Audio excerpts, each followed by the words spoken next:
నిరీక్షణ prayer house మరియు centre సంఘముల తరపున ప్రభువు పేరిట మీ అందరికీ నా ప్రేమపూర్వకమైన వందనములు.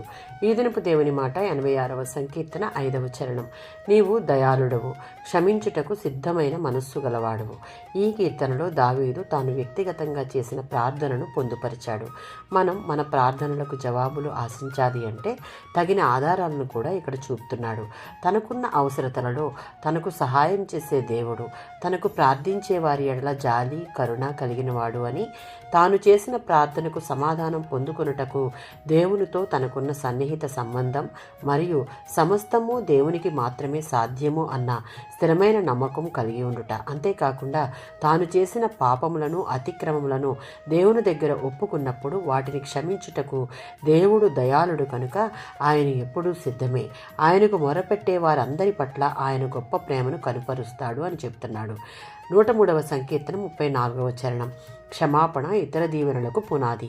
మానవ జాతిని పాపమనే రోగం మరణానుభవంలోనికి నడిపించింది.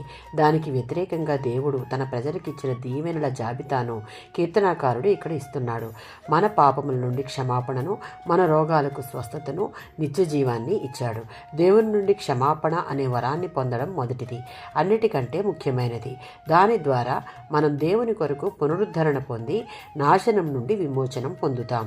145వ సంకీర్తన 7-8 చరణాలలో తనను నమ్ముకొని తనను ఆశ్రయించు వారి ఎడల కృప చూపడంలో ఆనందిస్తాడని ఈ వచనాలు తెలియజేస్తున్నాయి.